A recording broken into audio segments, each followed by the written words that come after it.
За та бүхэнд орой мэндэргээ. Өнөөдөр цай гаргаж миний ивентэд ирэлцсэн та бүхэнд баярлалаа. Тэгээд би эхлээд өөрийгөө танилцуулъя. Намайг Ариун Бат гэдэг. Би одоогоор Ant Solutions компанид хөгжүүлэгчээр ажилладаг, голцоо мобайл болон веб хөгжүүлдэг байгаа.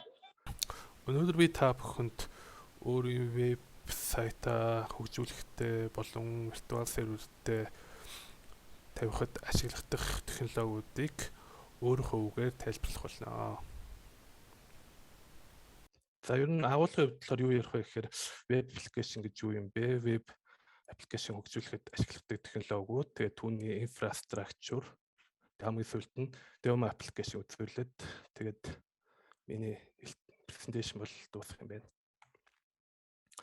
За тэгэхээр хамгийн түрүүнд юу ярих вэ гэхээр веб аппликейшн ч одоо веб болон мобайл гэх хоёрын зугаас шүү дээ. Тэгэхээр энэ хоёрын ялгаа нь юу вэ гэхээр ер нь бол веб аппликейшн болохоор интернет браузер дээр ажилладаг.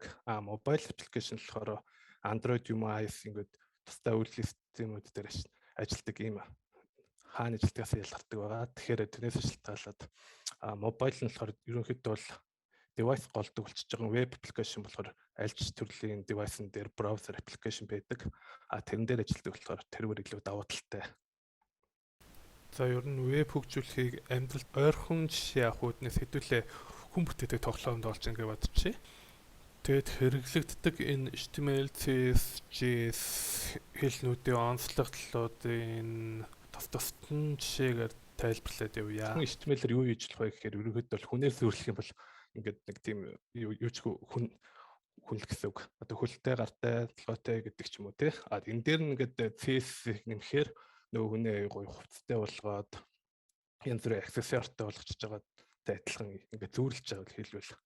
Энэ дээр нь тэгээд JS-ийг нэмчих юм бол нөгөө хүнтэй ингээд хөдөлгөөн нэмээд ингээд бүжгэлдэг хүн бүтээдэг ч юм уу тий. Тиймэрхүү ингээд зөөрлөлөөр ойлгочвол ингээд ойлгочих боломжтой. За тэгээд ер нь бол өмнө нь бол веб аппликейшн хийхдээ бол ийм HTML тагууд ингээл өрөөл ингээл маш олон урт мөртэй код болдог байсан. Одоогийн технологиудыг ашиглах юм бол ерөнхийдөө бол ийм богинохон болгочихж байгаа. Одоогийн уламжлал аргаар бичсэн кодыг эхний хэсэгт нь харууллаа. Сүүлд нь болохоор React-ээр гаргасан ийм raw гэсэн ганц компонентийн код хичээл ийм баг код ордог байх нь л дээ. Тэгээд React.js framework нь юугаараа давуу талтай юм гэхээр ийм түрүүн харагдчихсан ийм олон мөр кодноос жижигхэн болгочихж байгаа. Яаж ийм жижигхэн болгож байна гэхээр ингээд нэг нэгээр нь бүрэлдэхүүн хэсгүүдийг ингээд тусдын компонент ингээд бий болгочихж байгаа юм. Дараа нь тэдгээр компаниудаа вебсайт дээрх ижил хэрэглээтэй байршлууд нь нэрээр нь дуудаад ашиглаад явчихнаа. Гэхдээ мэдээж текст ч юм уу, сайт, өнгө мөнгөний өөр ялгаатай байдлын пропс юм уу, стейтээр нь утга дамжуулах байдлаар шийдчих болно. Тэгээд мэдээж нөгөө цөмөр кодтой болохоор дараагийн хөгжүүлэгч хараад ойлгоход амархан мөн ингээд их амархан болчихж байгаа гэсэн үг. React-аар хэдүүлээ нөгөө хүнийхээ бүрэлдэхүүн хэсэг болон бүжиглээд байгаа хөдөлгөөнийг ингээд хялбар байдлаар шийдэж болж байна тий. Тэгэхээр нөгөө дараагийн одоо харагдах байдлын кодыг яаж багаар бичих боломжийг олгодог Tailwind гэдэг CSS utility framework байна. Энэ талаар ярилцъя. Tailwind-ийг яагаад сонгосон бэ гэхээр бусад CSS Boolmar ч юм уу Bootstrap гэдэг utility framework байдаг. Тэгтээ судалгаанаас үзэхэд хөгжүүлэгчдийн сонирхол болон сэтгэл ханамжаараа Tailwind нэгт орж исэн. За одоо тэгээд уламжлалт CSS болон Tailwind ашиглаж хийх ялгаатай байдал нь коднаас ингээл харах юм бол уламжлалтаар ингээд бичих ингээд амар олон бүр код ингээд харахад аюу урт болж ирдэг. Tailwind дээр бичих юм бол ингээд нэг бүрийн дагуу ингээд бичиг явчихдаг. Тэгээд ер нь бол одоо энэ зурган дээр ажиглагдж байгаачлан бичлэгийнх нь юунд цөөхөн бичигдэх хэлбэр нь цөөхөн тий ойлгомжтой. Тэгэхээр ингээд шинээр сурж байгаа хүмүүс болохоор энэ таагуудаа ч юм уу CSS-ийн нэрлэлүүдийн цээжлэхэд илүү хялбар болоод өгч байгаа л да. Дээр нь бичиж явах тэр нь Autoprexer гэсэн плагин суулгачих юм бол ямар таагууд боломжтой вэ гэд тэр нь гаргаад өгчдөг. Классуудын нэрүүд нь. За тэгэд ганц CS Tailwind ашиглаад ерөнхийдөө болч тийм үү гэхээр бас жоохон хэцүү илүү хялбар арга байна л та. Тэр нь болохоор ant-design ашиглаж болж байгаа. Ant-design яадаг вэ гэхээр ерөнхийдөө бол React компонентыг гаргаад өгчдөг сангийн ашиглах юм бол тэр React компонент нь тухайн тэр HTML tag хэрэглэгддэг тэр case use case-үүдэд нь хэрэглэгддэг тийм props-уудаар болон функцээр хангаад өгсөн байдаг. Жишээлбэл нэг ийм step төрлийн ant компонентуудыг жишээлж гаргаж ирж байна л да. Тэгэх юм бол ингээд зөвхөн одоо энэ үг бүртгэх холбох гэсэн энэ хэсгийн компонентуудын кодыг харахаар зөвхөн step дотор нь 2 step оруулаад болчихж байгаа юм. Одоо энийг болохоор шүү дээ уламжлалт CS-ээр бичих юм бол одоо ийм урт төрлийн код гарч ирэхээр байгаа юм л та. Тэгэхээр одоо энэ урт кодыг харах юм бол хүн бол бараг алтаандаа төөрөд зогсохгүй ойлгоход ч хэцүү болчихж байгаа юм л та.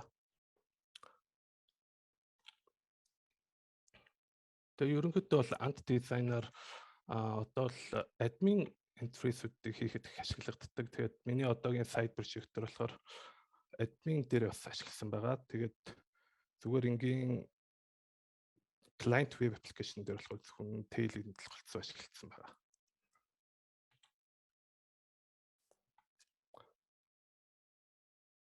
За тэгээд ерөнхийдөө бол front-end технологиуд бол ингээл дуусчихж байгаа л та. Одоо тэгээд та бүхнээс асуулт байна уу?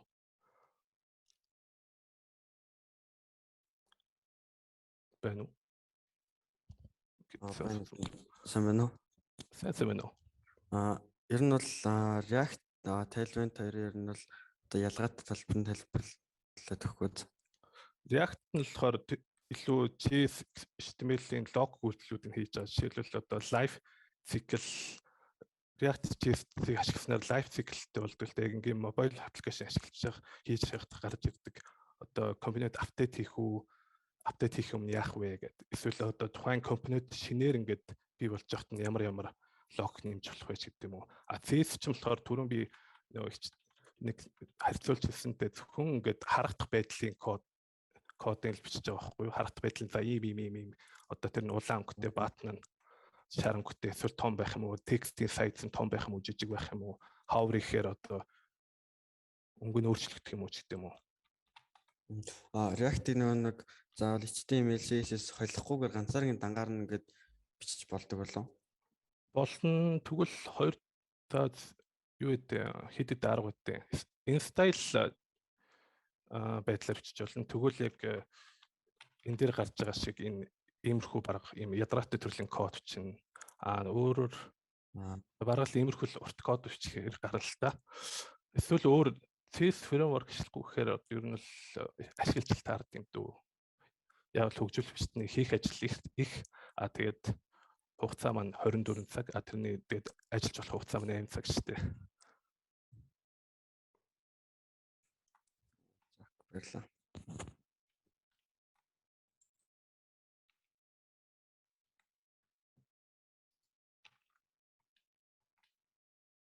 За тэгээд өөр асуулт байна уу би?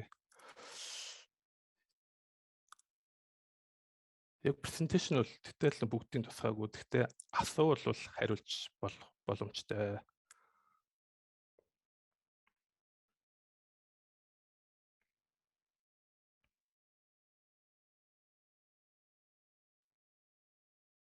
За тэгвэл дараагийн сэдв рүү орлоо шүү. Окей. За тэгвэл дараагийн асуудал бол backend байгаа юм.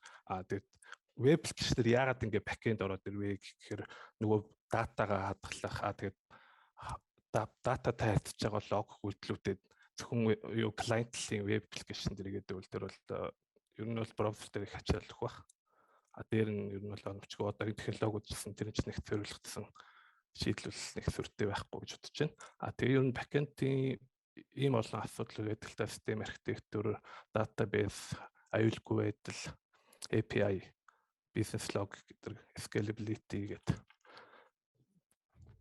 За энэ талаар ярилцъя. За тэгээд би ер нь backend-ийг яаж ашигладаг вэ гэхээр энэ log backend дээр бичдэг. Тэгээд өгдлийн сантай харьцаж байгаа хэсгийн код бас backend дээр бичдэг. Object data modeling буюу мөнгөс сан ашиглаад ер нь бол эцэстээ юу гарах гэж байгаа гэхээр нөгөө client application дээр харьцах API болох гүүрийг гаргаж өгч байгаа байхгүй юу.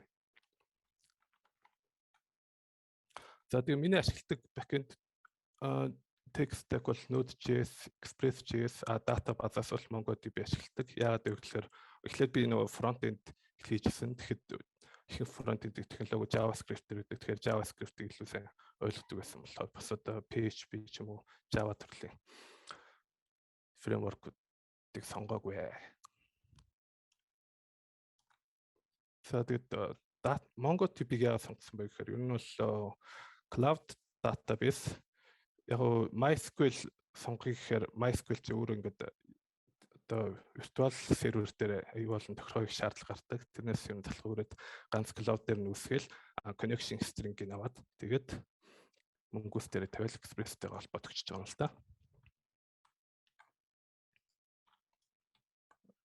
За тэгээд энэ Node.js, Express.js, MongoDB-г ашиглаад backend application-ыг хийлээ, server application хийлээ. Тэгээд энийг одоо нэг virtual server дээр байршуулах шаардлага гарна.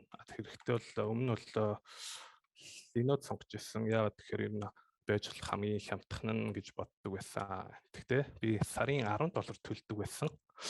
Тэрнээс гадна за яг $10 төлчлөө. Тэгэхдээ энэ миний сайт project шүү дээ. Нэг тийм юу cost гараад шаардлагагүй project. Тэгээд тэрнээс гадна maintenance буюу Nginx тохируулах, certbot-ыг тохируулах, SSL configuration хийхэд тэгээд нөгөө миний project шаардлагатай гэдэг файлуудаа хадгалах асуудлууд гарч ирж байгаа. Дээр нь бас ингээд continuous integration асуудал гарч ирсэн. Тэгээд энийг юу нь шийдэх төвхтэйсэн болохоор би Amplify хийсэн байгаа. AWS-ээс гаргасан. За AWS нь болохоор автоматар continuous integration шийдчихдэг. Тухайн GitHub юм уу GitLab дээрх project-тэй холбоод за энэ branch-ыг ингээд target хийя гэжүүл нөгөө branch дээр шинэ commit орж ирэхээр автоматар нөгөө web application маань ингээд шинэ commit-ийнхаа апдейт аваад шинжлэхдэгчдэг байна. Тэрнээс гадна root 53 гэдэг нөгөө нэг ядратай certbot, Nginx тохируулах хийдэг ажлыг чинь root 53 гэдэг AWS-ийн нэг сервис шийдэж юм байна. Энэ нь болохоор ердөө нэг сард $1 л өртөгтэй байдаг. Тэгээд тийм болохоор би ер нь бол энэ тал дээр бол цаг гаргахаа болсон байгаа. Зөвхөн front-лон back-end-ийн server application project дээр л гарч байгаа.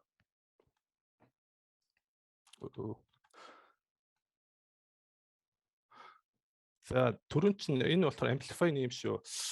Front-end application буюу React дээр бичсэн web application Amplify-аар юм хялбархан шийдчихдэг. Энэ болохоор энэ платформ сервис төрлийн сервис байгаа.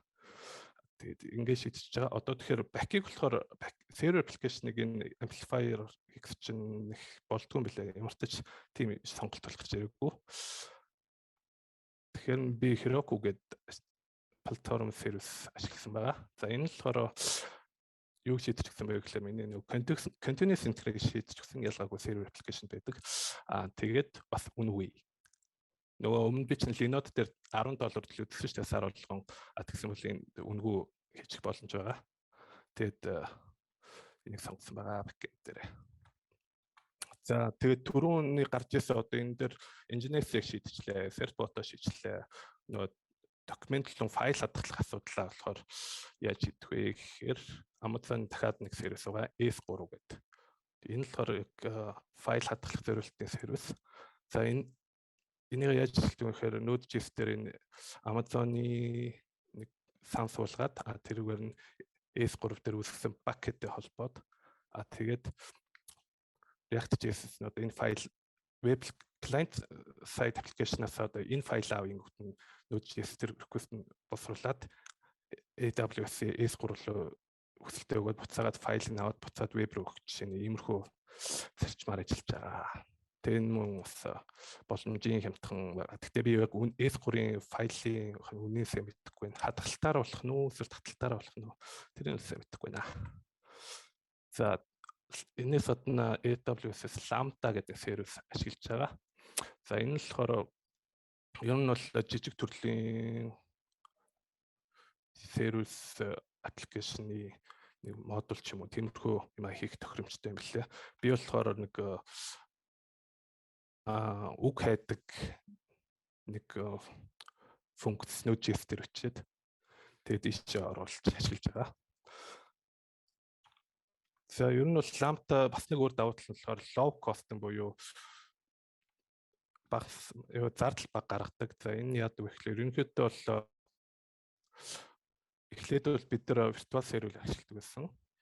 Дараа нь болохоор ер нь бол тэр нөгөө төхөр хардвэрийн хэмнэлт гаргаад Docker ашиглаж байгаа шүү дээ. Docker нь одоо ер нь бол имижүүд бэлдээд нэг иймэрхүү параметр ашиглана гэх. Тэрийг болохоор контейнерт хийгээд одоо энэ бидний харж байгаа энэ контейнерүүд хураацсан шиг ийм зургтай юм лээ. За тэгээд контейнерт хийснээр энэ л болохоор virtual server дээр байгаа нөгөө нэг хардвэрийн нөөцнөөс хуваалцаж ашиглаж байгаа байхгүй юу. Тэгсэн AWS-ийн Lambda болохоор зөвхөн одоо тухайн Lambda-д ирж байгаа өсөлтийг боловсруулах тэр үед л нөгөө хардвэрийн хөрөмж RAM одоо SPU дээр ашиглаад тэр ашигласан хэмжээг нь л зардал нь гарна. Virtual server дээр ч юм болохоор бид нар л одоо Linux дээр жишээлбэл сар болгон $10 төлж байхад Lambda ашиглах юм бол зөвхөн ашигланаар төлөхөөр хамаагүй бага зардал гарч байгаа юм л та.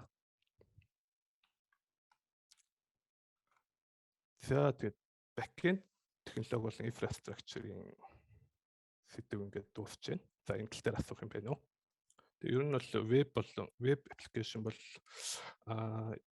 email инженерүүд хэрэгтэй гэж боддог, hackathon дорлоо гэж боддог. Та AI solution-а веб аппликейшн нар л хэрэглэгчийн гарт хүргэж чадна гэсэн үг л дээ. Тэгэхээр ерөнхийдөө бол веб болон mobile application аль нэг нь ер нь бол хувийн project толгойд хийгээс орчуул дээр гэж бодож байгаа. Тэгж л төвлөх байна да. Тэгээд микрофонгүй хүмүүс нь бүрэлдэхүүн чатаар асуучихгүй дөө. Би уншаад Docker яг ямар зөвлөлттэй вэ гэх. За машин судч байна. Гутлаа эхлээд бэлдээд байж байгаа дөө. Тэгэл сараад. Docker-ны голцоо ер нь бол Docker ямар зорилт байна гэсэн асуулт ирсэн байна. Тэгэхээр би хариулъя. Голцоо бол ер нь backend хөгжүүлэгч ашигладаг. Яг л backend-ийн технологиуд нь янз бүр ингээд жижиг параметр ашигладаг юм байна л да. Тэрийн болохоор ингээд нэгдсэн жураа нэг файл дээр одоо ийм параметр ашигланаа гэдэг ийм одоо үйлдэл системтэй ч гэдэг юм уу жижиг ингээд Linux ч юм уу Unix үйлдэл систем код бичээд одоо ийм параметр тэгээд тэрийг ингээд имиж болгоод контейнерт хадгалж контейнерын ажилуулсан гот нөгөө шаардлагатай параметрыг ажилуулад тэрийг одоо хөгжүүлэлтийн орчныг хангаал өгч байгаа юм байна л дээ. Яг тэр Docker-ийн ажиллаж байгаа юм болохоор босод яг тэр үйлдэл систем дээр ажиллаж байгаа параметр бол хашлахгүй болохоор тийм давуу талтай л гэж бодож байна да. За Альфанаас дахиад асуулт ирсэн байна. React-ийн код яаж сайн бичдэг болох вэ? Яг нь React-ийн код гэхээс илүү эхлээд нэг веб технологи талаар нэлээд судлах хэрэгтэй байх. Тэгээд мэдээж аль ч хөгжүүлэгч зориулж хэлэхэд бол ер нь бол хувийн project-тэй болох хэрэгтэй, нэг хобби байдлаар бичдэг ч юм уу. Тэгээд би бол угаасаа оюутан байхаас эхлээд нэг хэл сурдаг аппликейшн анх мобайл дээр хөгжүүлж ирсэн. Тэгж тэмцээн оролтод тэр аппликейшн оролцож ирсэн. Тэгээд одоо ер нь бол одоо ч гэсэн хөгжүүлсээр байгаа. Одоо бол Японд сурах зориулсан веб аппликейшн гаргах гээд хийж байгаа. Тэгэл ер нь бас англитэй сайн байх хэрэгтэй гэж бодож байна. Documentation уншаад яг юу илэрхийлээд байгааг нь ойлгодог байх хэрэгтэй гэж бодож байна. Тэгээд бас нэг хэд хэдэн зарчим байдаг шүү дээ. Solid-ийн зарчим, single responsibility, object гэдэг баха. Ганц өөр компонент ч л ганц өөрхтэй компонент гэдэг. Тэгээд ер нь бол сайн код орох хэрэгтэй байх гэж бодож байгаа.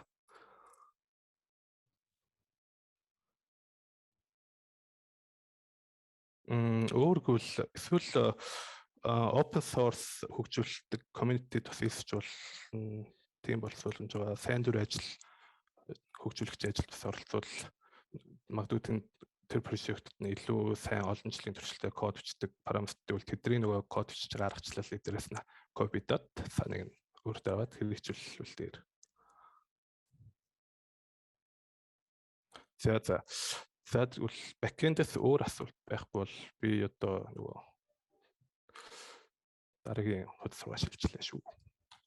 За ингээд ерөнхийдөө базаад хэлэх юм бол миний text stack бол Marin stack гэж байгаа. Тэгээ MongoDB, Express.js, React.js, Node.js.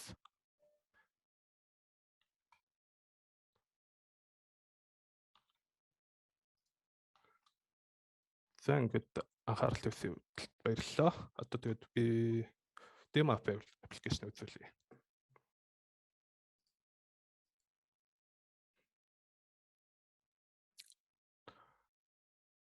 За миний л зарагдаж байна одоо. Байна уу? Харагдаж байна. За одоо энэ болохоор миний нөгөө Японы сурдаг веб аппликейшн маань admin хэсэг нь байгаа. Гэхдээ яг би нөгөө локал дээр очиж үзүүлсэн байгаа. Гэхдээ яллаагүй нөгөө нэг Amplify юм болон Heroku дээр бас байршуулсан байгаа. Гэхдээ энэ болохоор хамгийн сүүлийн байдлаар байгаа болохоор локалоос ажиллаж гэж бодлоо. За одоо энэ эхлээд яад юм гэхээр ер нь бол миний арга болохоор хэл сурдаг арга болохоор эхлээд нөгөө үг зээжлэхин тулд нөгөө контекст буюу текстэнд орж байгаа байдлаар нь эсвэл кинонд орж байгаа байдлаар нь дуунд орж байгаа байдлаар нь гэдэг яг сэдвтэй нь холбож зээжлдэг болохоор би энэ удаа ер нь тексттэй холбож үг зээжлэх гэж бодоод ер нь тексттэй ажилладаг гэсгээр хөгжүүлсэн байгаа. За одоо энэ топик гэдэг одоо эхлээд ингэ тексттэй оруулаад за хулгацчлаа.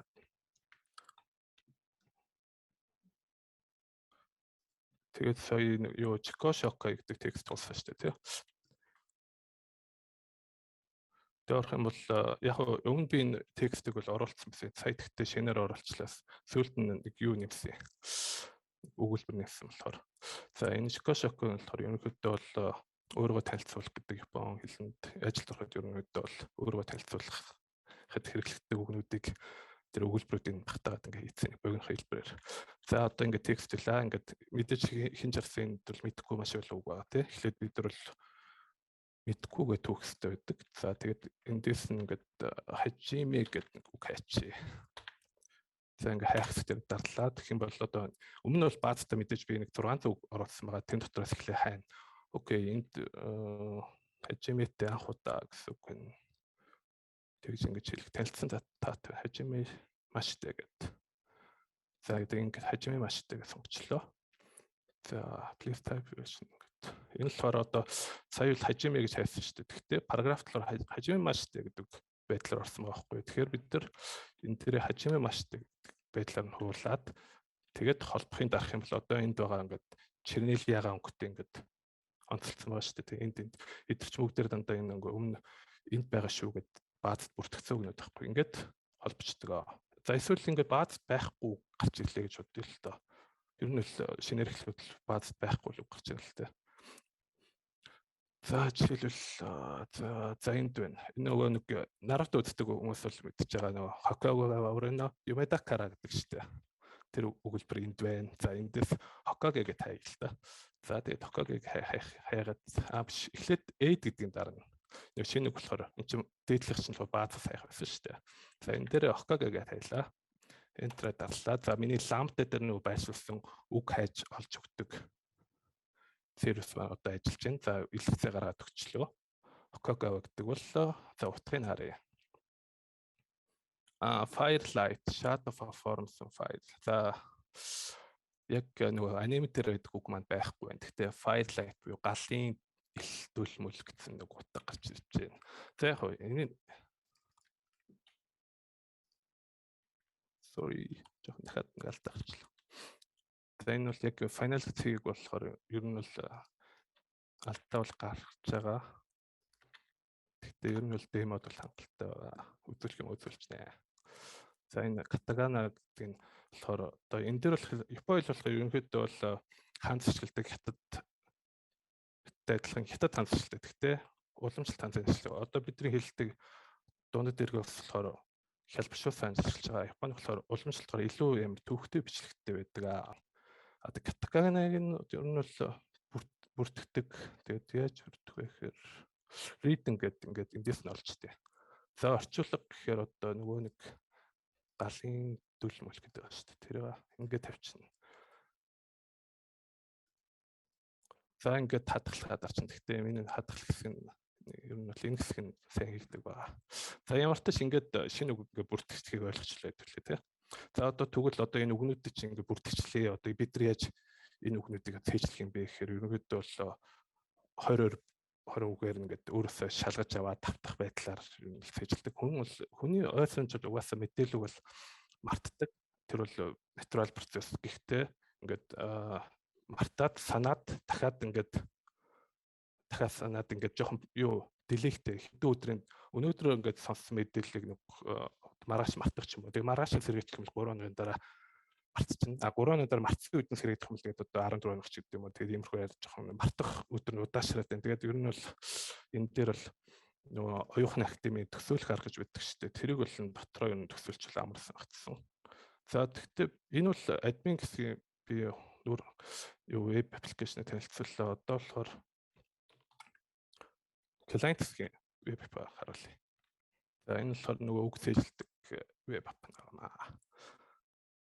За энэ түрүүний нөгөө бүртгэсэн олон үгнүүдээс одоо эхнээс нь ахвал ер нь бол 11 үг бүртгэсэн юм байна л да. Түрүүний шокод XS одоо текст банийн доор гараад ирлээ. Одоо энэ дээр одоо ингээд хамгийн эхлээд нака гэдэг үг байна. За бодъё нака гэхээр хэдэл бодъё л доо. Нака чикан ол гэж ах шиг байна. Тэгэхээр байнга гэсэн үг гэж магадгүй бодчих. Маш их юм байна. За. Сүрүнай. За маш их гэж бодчихлаа. За ямар ч тач ингээд нэг юу толгоогоо бид нар ажиллуулчлаа тий. Тэгэхээр хүний тарих ажиллахаар юм мэдээллийг санах тийш ханддаг. За дараагийн үг болохоор туштай. Туштай гэдэг чинь сөрөирай. Девелопа туштай гэж ах шиг байна. Ажилдаг гэсэн үг гэж батгүй тим юм аа гэдгийг. Тим үүргэрэл юм байна л та. Окей. Сейшан. Бүтэн цагийн ажил байх юм бодлоо. За би өмнө нь энийг хальт хийчихсэн нэг тийм далтыг ардагтай хариулаад байгаа биш шүү. Гэхдээ ер нь бол ямар ч хүн иймэрхүү аргаар үг цээжлэх юм бол ер нь бол альчлалыг сурах бүрэн боломжтой байгаа. За одоо дараагийн процессд арай хурдан явчих. Ер нь бол дараагийн үг орох нөгөө текстэн дээр байгаа одоо энэ семон гэдэг үгээ одоо ингэ текстээс ингээд илүү ингээд хайлайт уу нэг улаан өнгөөр ингээд тодруулах өгч байгаа юм л та. Тэгэхээр ингээд өгүүлбэртийн энэ хэсэгт байгаа юм. Иймэрхүү ингээд үүргээр ч юм уу иймэрхүү үгнүүдтэй хамт явагддаг юм байна гэдэг ингээд фэйжл авчих боломжтой байгаа. Семон мэрэгчлээ. Какакучицу их шинжлэх ухааны технологи гэсэн бол байгаа. Шинжлэх ухааны технологи. Окей. Ёбо. Арито ёндемо. Нэрлэх дуудах байгаа. Цэцүгё. За нэг юу н хурдлуулчих.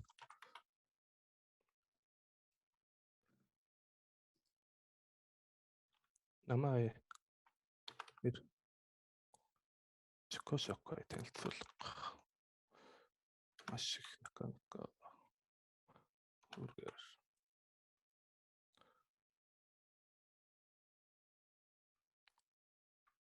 Тийм энэ одоо уншаад байгаа болохоор нөгөө бааз руугаа одоо би хэлсэнтэй одоо маргааш нь мартдаг гэдэг нөгөө төвшөнд би нэг 7-8 төвшөнд яатсан. Тэгээд нөгөө төвшин ахицсмаа сануулах өдрийнх нь дилей тайм нь болохоор нэмэгдээ явдаг. Тэгээд тэр төвшингээл ер нь бол сануулах өдөртөө бааз руу хадгалж нэмж өгч байгаа болохоор юм ингээ уншаад байгаа маа. За намайваа гэдэг нь англи name гэдэг үгтэй адилхан. Тэр тиймгээл төвчилж ер нь бол таны болохоор орчно гэсэн үг. За self interest чокошокай гэж байна шүү дээ. За одоо ингээд нэг 11 үг зурчлаа шүү дээ. Тэгээд тэнгуүтээ ер нь exam result гэж гарч ирж байгаа. Тэн дээр болохоор ер нь сая 11 үг цэжлээ. Тэгтээ танд ер нь 582 үг баазч юм байна.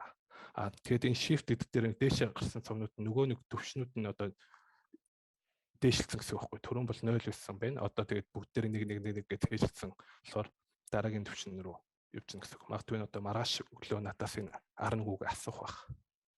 За тэгээд миний демо аппликейшн бол ингээд үзүүлэх хэсэг ингээд дуслаа.